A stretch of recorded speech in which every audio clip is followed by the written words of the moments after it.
আপনি এখান থেকে 12 কিলোমিটার মাপেন কত দূর হয় গাবতলী বাজার থেকে, তো মাটির নিচে মাত্র 12 কিলোমিটার পর্যন্ত আপনি জানেন, তার নিচে আর কেউ জানে না। পৃথিবীর বর্তমান কোনো বিজ্ঞানী নয়, কোনো বিজ্ঞান নয়, কেন ওই 12 কিলোমিটার পরে গবেষণা করার সক্ষমতাই নাই, কোনো যন্ত্র মেশিন পাঠানোর সক্ষমতাই নাই। তাহলে মাটির নিচের মাত্র 12 কিলোমিটার পর্যন্ত আপনি জ্ঞান রাখেন। আকাশে চন্দ্রে চলে গেছেন, গ্রহ মঙ্গল গ্রহে চলে গেছেন, সেটা ভিন্ন বিষয়, কিন্তু নিজের পায়ের নিচে যেটা এটাই জানেন না। এই যে বিশ্বের এই উন্নত বিজ্ঞানের সর্বোচ্চ শিখরে পৌঁছে মানুষ জানে না যে এই মাটির নিচে কি আছে। তাহলে কেমনে মানুষ দাবি করবে দাজ্জাল কোথায়, ইয়াজুজ মাজুজ কোথায়? এ দাবি করাই তো ভুয়া, পাগলামি। আরেকটা জিনিস দেখলাম, মহাসাগর সম্পর্কে মানুষ অজ্ঞ। মহাকাশ সম্পর্কে ঠিক আছে অনেক জানতেছে, মহাসাগরে এমন অনেক জায়গা আছে যে জায়গাগুলোতে মানুষ পৌঁছতেই পারে না, যে জায়গাগুলোর উপর দিয়ে বিমানও উড়ে যেতে পারে না, যে জায়গাগুলোতে কোনো জাহাজও অতিক্রম করে না, এরকম অসংখ্য জায়গা আছে।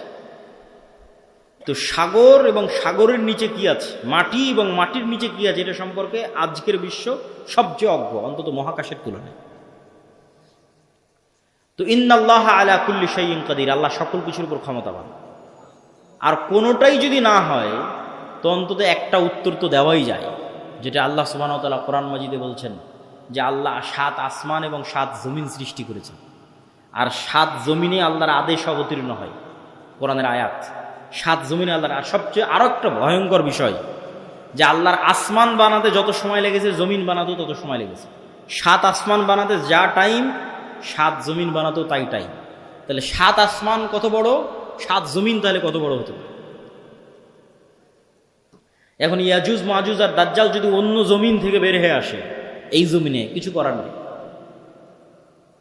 এটাকে অস্বীকার করতে পারবে না যে না নিশ্চিত নাই।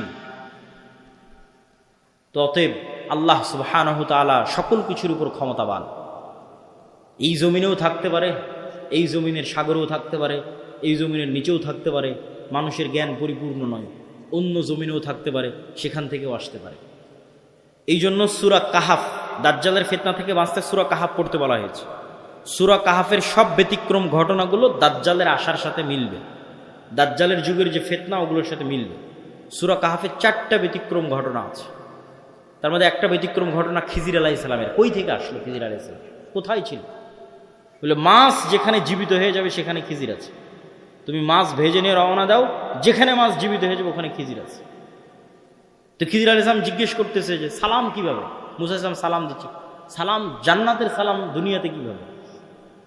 তো খিজির আলাইহিস সালাম যদি অন্য পৃথিবী থেকে এসে থাকে নিশ্চিত করে, অথবা এই পৃথিবীতেও থাকতে পারে, তো খিজির আলাইহিস সালামকে যদি আল্লাহ সুবহানাহু ওয়া তাআলা আড়ালে রাখতে পারে, দাজ্জাল এবং ইয়াজুজ মাজুজকেও আল্লাহ সুবহানাহু ওয়া তাআলা আড়ালে রাখার সক্ষমতা আছে।